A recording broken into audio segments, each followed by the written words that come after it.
Well, welcome to lesson 17, the last lesson in our study of contract law here in Business Law 1.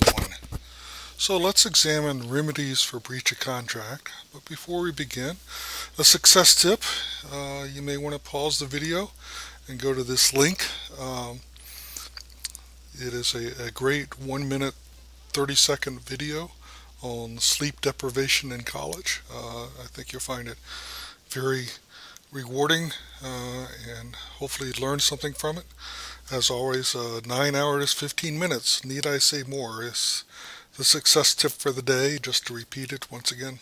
Such an important one. And many of you have written in your essays that you have attempted to get an extra hour of sleep every night in the expand your comfort zone exercises, for example.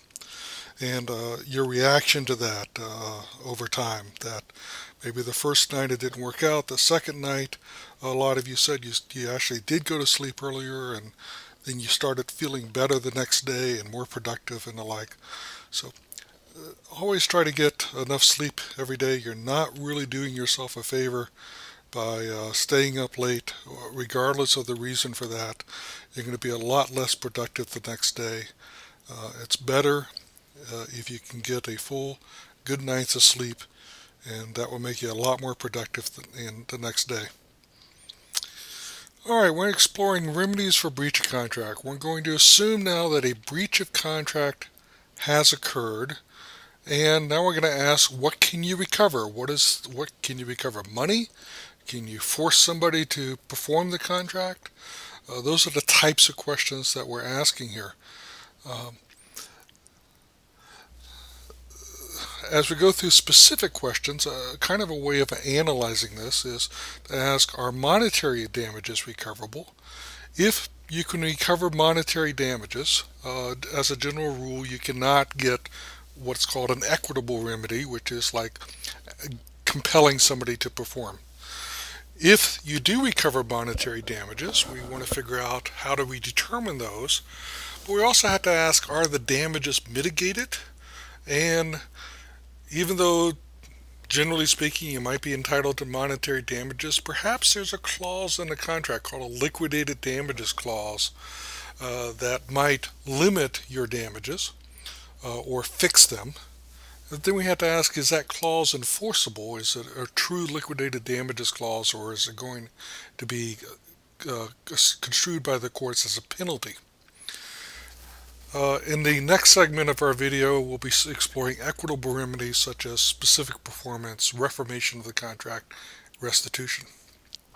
The first type of damages that are typically recovered are compensatory damages. This is basically the damages that restore you to what you would have been had the contract been performed. These are the damages that are net of any expenses that result directly from the breach of contract.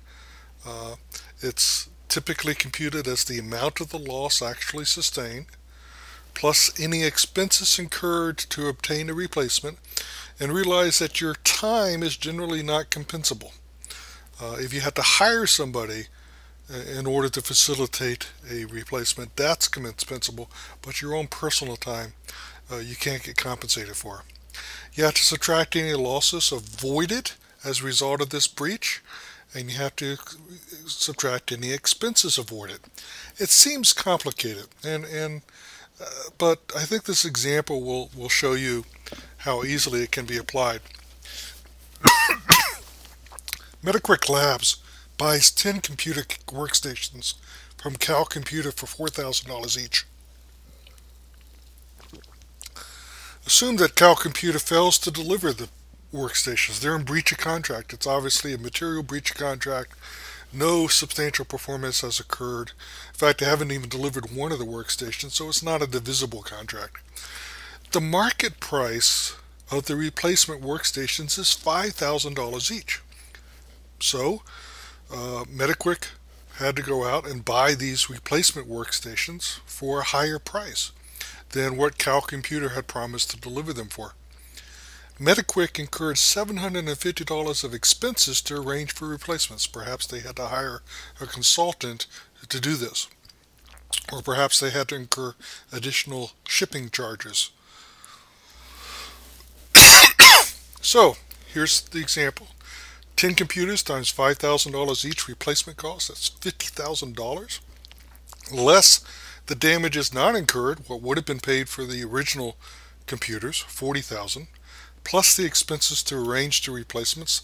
The result is $10,750.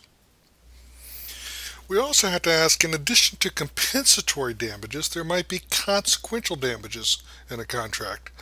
This is loss flowing from a breach of contract where there's a material breach. If the breaching party had reason to foresee, as a probable course of the usual course of events following a breach, that a person, the other party, would sustain lost profits or even sustain a personal injury or property damages because they didn't fulfill their part of the bargain. The question is, was it foreseeable that these things would occur? If so, then you can recover consequential damages. So here's an example. Susan is going to resell a specialty sports drink at the Super Bowl one year. She contracts with George to deliver the sports drink for $5 each in a quantity of 10,000 drinks. She pays George the $50,000 owed. Susan would resell the sports drink for $12 each, and it is proven that Susan would be able to sell all 10,000 drinks. She has done this several years in a row. She's never even come close to not being able to sell out. Susan would have incurred $15,000 of other expenses to sell those drinks. She had to hire people to sell them. Perhaps there were some charges relating to transporting the drinks to the Super Bowl or storing them or something like that. Lo and behold, George failed to deliver any of the drinks. He is in material breach of contract. So now the question is, what is the damages that result? Now another seller in this case quoted Susan the same $5, but there just wasn't enough time to get that order placed and get those drinks delivered. So the question is, what are Susan's compensatory damages in this case, and what are Susan's consequential damages? Well, the compensatory damages is the $50,000 that she's already paid to George. All right. She's certainly entitled to get that back. The consequential damages really relate to her lost profit. And now we go back to financial accounting and managerial accounting and compute what lost profit she would have had. By selling all 10,000 drinks at $12 a bottle, she would have had $120,000 of gross revenue. It would have cost her $50,000, what she would have paid for the wholesale cost of the drinks. She would have made a gross profit of $70,000, but then she would have incurred $15,000 of other expenses, so her lost profit would be $55,000. That is her consequential damages. As you can see, sometimes consequential damages can exceed compensatory damages. In fact, it can be much greater in a lot of cases. Another type of damage, the third type of damages that might be recoverable, are punitive damages. Now, punitive damages are not recovered as a result of a breach of contract action. They're only recovered if there's an intentional tort or if there's gross negligence. If somebody has a contractual duty, a duty of care, they might also be negligent if they don't fulfill that duty, and they might be grossly negligent. And an example of that is insurance companies. If they dispute your claim, but they don't do that with a good reason, they could be held to be recoverable not only for the amount of the claim, but also for punitive damages. Claims for punitive damages significantly increase the settlement value of a lawsuit. And we're going to study this to some degree in tort law, which we'll get to a little bit later. So how are damages measured? Generally speaking, for breach of contract, we cannot get punitive damages, so we're looking at compensatory damages and consequential damages. The combination of that is basically what you're entitled to for a breach of contract. But let's say you prove that the breach of contract was done, but there's no damages. For example, let's say that you contract to have a car delivered. A month goes by, the car is not delivered, there's a material breach of contract, You've given notice that they've had the opportunity to rectify their error. They haven't done that. And you go down to another car dealer and you buy the identical car for the same price. Have you incurred any damages? The answer is no. No compensatory damages. And generally speaking, no consequential damages is there, because as we'll see, most of the times the contracts of those car dealers prohibit recovery for consequential damages. We'll discuss that in a minute. But in this case, you might be entitled to what are called nominal damages, where there's no compensatory or consequential damages, but the material breach of contract has been awarded. You can recover nominal damages. Wow, that sounds good. Only one problem. The amount of nominal damages is $1.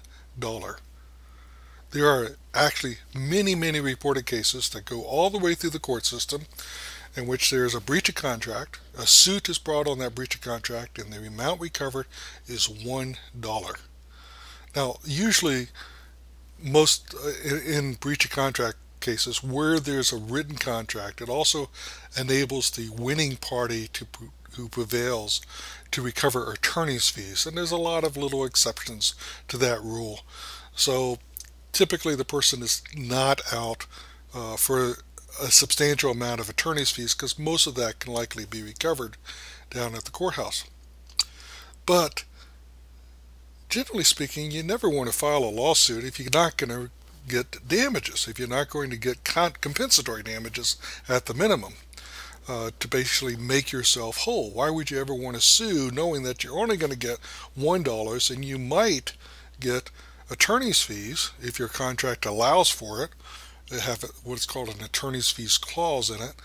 And surprisingly, I've had a lot of business owners come to me and have said, you know what, this other party breached the contract. And I look over the case and I say, you're correct.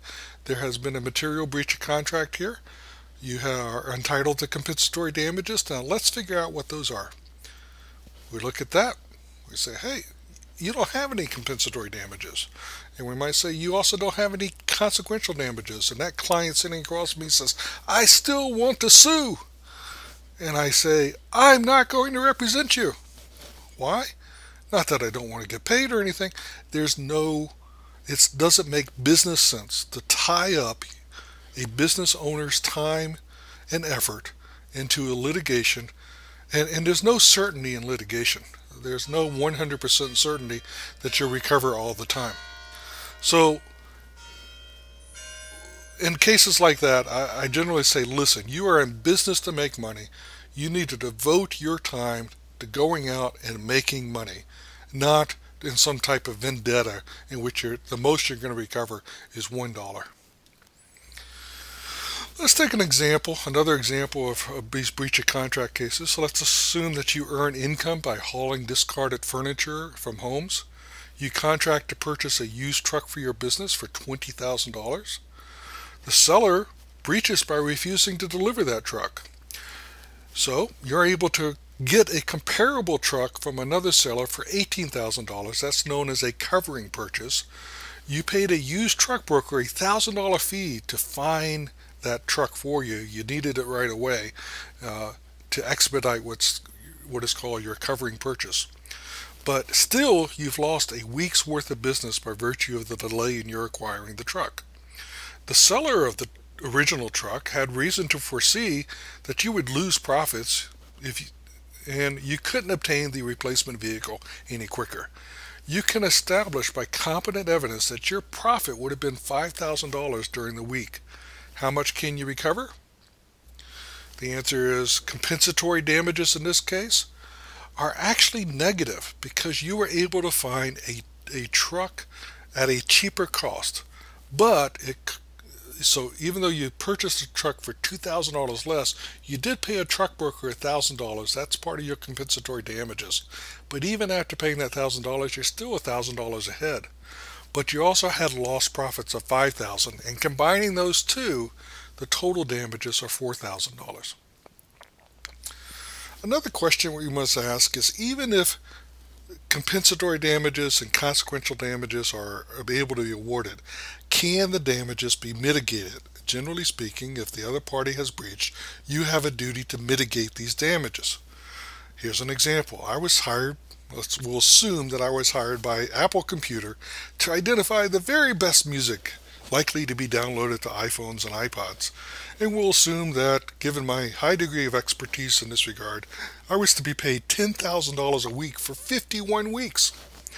After just 1 week in the contract, Apple, with no good reason at all, breached the contract and terminated my employment, and I was in fact paid for only 1 week by Apple. Why did they terminate the contract? There was something about only selecting pre-1990 music, but that wasn't a good reason, and we will assume that Apple materially breached the contract, that they had no good reason for terminating it. I diligently looked for employment, and I was able to secure a new job at Alfred State for 40 of these weeks at the lowly salary of $2,500 a week. How much can I recover from Apple Computer? Add this up. Now, so what we have is I was due to be paid $510,000 under this contract. I was actually paid $10,000. That's $500,000 left on the contract. But I was able to basically do a covering purchase. I was able to mitigate the damages by going out and getting a job that paid me $100,000. So how much could I recover? $400,000 in this case.